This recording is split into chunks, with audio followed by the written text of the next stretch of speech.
Bonjour ou bonsoir à vous qui m'écoutez par hasard ou parce que vous attendiez exprès la nouvelle vidéo sur les accords Toltec. C'est le soir pour moi. C'est le soir, je me suis couchée ce matin à 7 heures. J'ai dormi très peu et puis ensuite j'ai fait plein de choses dans la maison et je reportais un petit peu plus tard la vidéo sur les accords. Et finalement, la journée, elle est passée assez vite. Et en attendant donc de faire le tirage pour voir quel accord pourrait nous guider aujourd'hui, en fait, je ne sais point pourquoi j'ai feuilleté le livre. Et je me suis arrêtée sur une histoire qui m'a paru très parlante pour notre travail, entre guillemets, en tous les cas pour notre voyage interne et notre volonté d'améliorer notre façon de faire, d'être chaque jour à travers justement ces accords Toltec. Ça pourrait être autre chose. J'ai choisi pour ce projet les accords Toltec. Pourquoi pas, c'est une façon comme une autre, c'est un guide comme une autre. Et cette histoire que j'ai lue et qui me paraissait très parlante est décrite au quatrième accord Toltec. Si vous travaillez avec le livre, si vous le lisez, eh bien ils sont dans l'ordre puisque on dit que au commencement il y avait le verbe. Puisque évidemment on commence petit à petit, d'abord par la compréhension, qu'est-ce que ce sont les accords, qu'est-ce que ça veut dire être dans son monde, qu'est-ce que ça veut dire le rêve, puisque c'est des termes, n'est-ce pas, qu'il utilise, qui sont propres à la philosophie amérindienne, mais quand on les traduit dans avec des mots courants, évidemment, on voit bien que ce sont finalement des principes universels dont tout le monde en parle depuis la nuit des temps. C'est juste que chacun parle avec son vocabulaire, avec ses illustrations. Et le quatrième accord Toltec commence ainsi: faites toujours de votre mieux. Et j'avais envie de faire un bonus juste avec cette histoire. Et si vous permettez, je vais le lire et vous pouvez vous installer confortablement, peut-être fermer les yeux et juste écouter, ou tout simplement feuilleter avec moi et vous laisser inspirer par les couleurs, le son de ma voix, et puis les mots, qu'est-ce que ça évoque en vous. Et l'histoire, elle est très belle. Le quatrième accord Toltec: faites toujours de votre mieux. Il ne reste plus qu'un seul accord, mais c'est celui qui transforme progressivement les trois autres en habitudes solidement ancrées en nous. Le quatrième accord concerne l'application des trois premières. Faites toujours de votre mieux. Quelles que soient les circonstances, faites toujours de votre mieux, ni plus ni moins. Mais rappelez-vous que votre mieux ne sera jamais le même d'une fois à l'autre. Tout est vivant, tout change constamment. Par conséquent, votre mieux sera parfois à un haut niveau et d'autres fois à un moins bon niveau. Les matins où vous vous réveillez frais et débordant d'énergie, votre mieux sera meilleur que lorsque vous êtes fatigué en fin de soirée. Il sera aussi différent selon que vous êtes en bonne santé ou malade, sobre ou ivre. Votre mieux variera selon que vous êtes en pleine forme et heureux, ou irrité, en colère ou encore jaloux. Selon votre humeur, votre mieux peut changer d'un instant à l'autre, d'une heure à la suivante, d'un jour au lendemain. Il évoluera aussi au fil du temps. Lorsque vous prendrez l'habitude de mettre en pratique ces nouveaux accords, votre mieux deviendra encore meilleur qu'il n'était. Indépendamment de toute évaluation qualitative, continuez à faire de votre mieux, ni plus ni moins.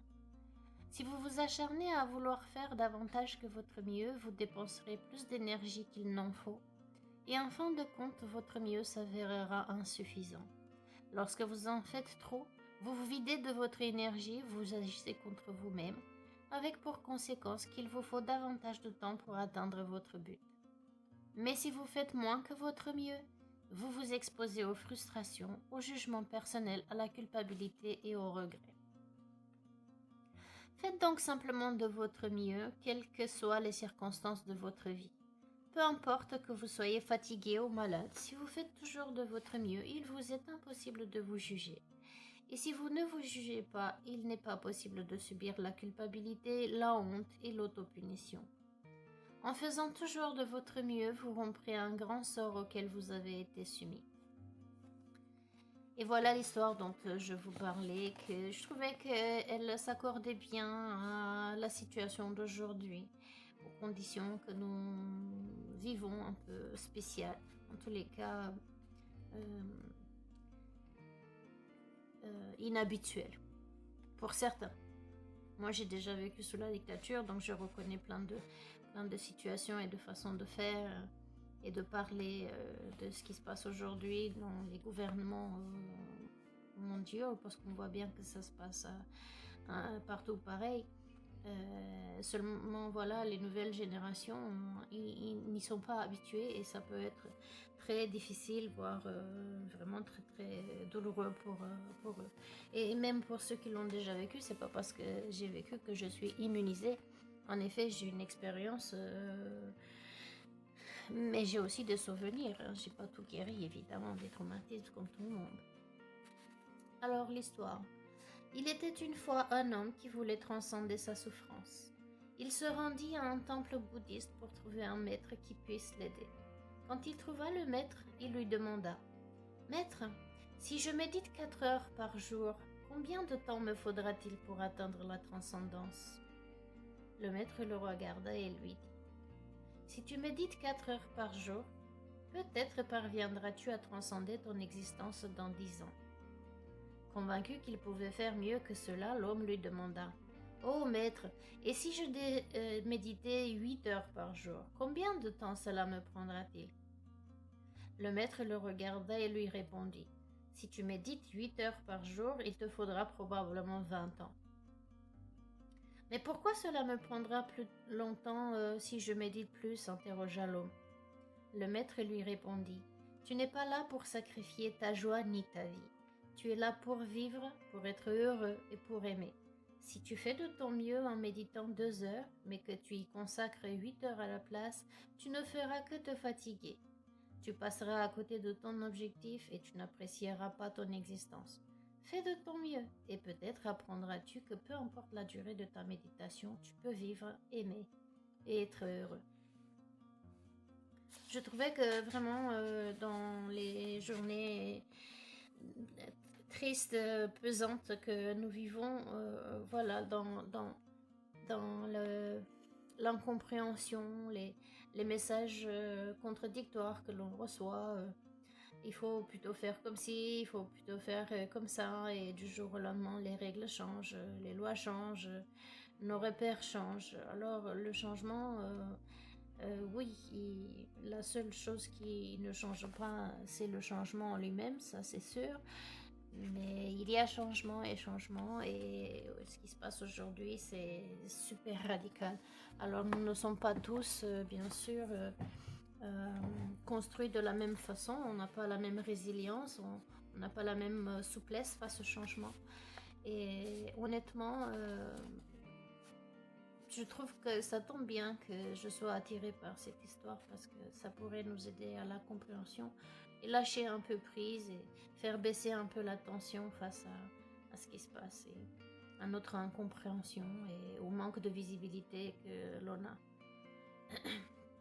Parce qu'en restant plus souple, on cherche à faire ce que l'on peut jour après jour, et puis bien sûr tout en gardant un cap, en savoir où on va, ne serait-ce qu'à titre individuel, si à titre collectif on ne sait pas trop où on va, et peut-être même à titre individuel si votre job est impacté, si votre vie familiale, professionnelle est impactée, c'est sûr que évacuer un peu la pression en se disant je fais de mon mieux, je ne sais peut-être pas complètement où je vais, comment je vais y aller, On va tout simplement se dire que je ne sais peut-être pas comment y aller, mais je sais où je vais y aller. Et puis je vais voir tous les jours et m'assouplis et je me rends plus flexible. Puisqu'on le sait, on le dit souvent en coaching et dans les milieux professionnels quand on fait des formations sur la communication, sur le changement, l'accompagnement du changement, que l'élément le plus flexible dans un système, eh bien, c'est celui-là qui maîtrise le système. Si vous vous rigidifiez, si vous résistez de trop, vous allez braquer, vous allez casser. Un peu comme un thermostat sur un appareil, s'il n'y aurait pas ce thermostat-là et les changements seraient trop importants, trop brusques, alors l'appareil pourrait casser. Donc le thermostat, lui, il fait office de élément de souplesse, d'adaptation. Donc, Don Miguel continue là à dire que si vous faites de votre mieux, vous vivrez votre existence intensément. Vous serez productif, vous serez bon envers vous-même parce que vous vous donnerez à votre famille, à votre communauté, à toutes choses. C'est dans l'action que vous serez intensément heureux. Lorsque vous faites toujours de votre mieux, vous passez à l'action. Faire de votre mieux signifie agir parce que vous en avez envie et non pas parce que vous attendez une récompense. Et la plupart des gens font exactement l'inverse, ils n'agissent que lorsqu'ils espèrent une récompense, ne prenant aucun plaisir à ce qu'ils font. Voilà pourquoi ils ne font pas de leur mieux. Je vais continuer parce que l'exemple d'après, il est intéressant aussi. Par exemple, la plupart des gens vont chaque jour au travail en ne pensant qu'au jour de paye et à l'argent que leur travail va leur apporter. Ils attendent avec impatience le vendredi ou le samedi selon le jour où ils sont payés et où ils peuvent prendre du temps pour eux. Ils ne travaillent que pour la récompense et du coup font de la résistance. Ils essayent d'éviter d'agir et par conséquent ne font pas de leur mieux. Ils travaillent dur toute la semaine, peinant à leurs tâches, subissant leur activité, non pas parce qu'ils le veulent, mais parce qu'ils pensent y être obligés. Ils doivent travailler pour payer leur loyer et subvenir aux besoins de leur famille. Ils vivent donc avec toute cette frustration et lorsqu'ils reçoivent enfin leur argent, ils sont malheureux. Ils ont 2 jours de repos pour faire ce qu'ils veulent, mais que font-ils? Ils essayent de s'évader. Ils se saoulent parce qu'ils ne s'aiment pas. Ils n'aiment pas leur vie. On se fait du tort de multiples manières lorsqu'on n'est pas qui l'on est. Inversement, si vous agissez simplement pour le plaisir d'agir, sans attendre de récompense, vous découvrirez que vous apprécierez tout ce que vous ferez.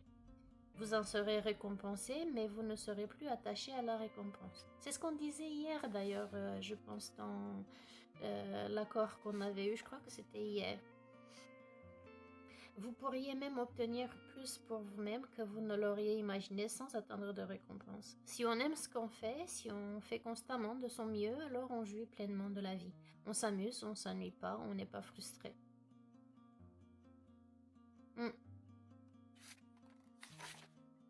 Oui, je ne vais pas tout lire parce qu'il y a plusieurs pages, n'est-ce pas, sur cet accord. Mais je trouvais que ça tombait bien. Vous allez me dire peut-être qu'il n'y a pas de coïncidence. Le fait que je prenne le livre juste comme ça et que je ouvre pile poil à cette histoire avec le maître bouddhiste qui aide le méditant à comprendre que c'est pas la quantité, c'est pas le montant, si je peux dire comme ça, de temps, la quantité de la durée de temps, mais la qualité de ce que vous faites et la manière dont vous l'abordez. Parce que si vous faites les choses intensément, si vous vous donnez à votre 100% dans ce que vous faites, l'idée c'est aussi d'être présent à ce que l'on fait. Et si on médite 2 minutes, c'est déjà extraordinaire. Pourquoi? Parce que peut-être que nous n'avions pas l'habitude de se poser, d'observer et prendre ce temps pour soi. Et du coup, prendre ce temps pour soi, ça permet de recharger les batteries, de relativiser aussi, de relâcher un peu la tension et permettre de voir mieux, un peu comme les moments d'étapes. Vous voyez, quand vous prenez la voiture, vous vous arrêtez presque toutes les 2 heures parce que vous avez des choses importantes, urgentes à faire, mais aussi pour prendre un peu de repos et voir est-ce que je continue toujours dans cette direction, est-ce que je change de direction, est-ce que je garde la direction mais je change peut-être un petit peu le chemin ou les moyens. Est-ce que je n'ai pas besoin de repos? Est-ce que j'ai pas besoin de plus d'informations? Mais en tous les cas, prendre plaisir à ce que l'on fait de manière à ce que, en vivant toujours mieux, il n'y ait pas, en tous les cas, éviter au maximum la culpabilité, la honte, cette critique interne.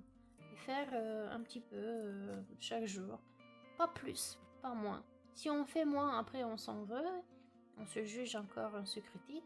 Si on en fait trop, on s'épuise et on fait les choses mal et après on en veut aux autres et à soi-même. Et donc du coup il y a des regrets, j'aurais pas dû, si j'avais su, etc. Alors que si on fait juste ce qu'il faut, ni plus ni moins, on aurait pris plaisir à le faire, que ce soit pour nous ou pour les autres. Et on aurait apprécié aussi la chose, puisque nous sommes beaucoup plus présentes à ce que l'on fait plutôt que à tracer.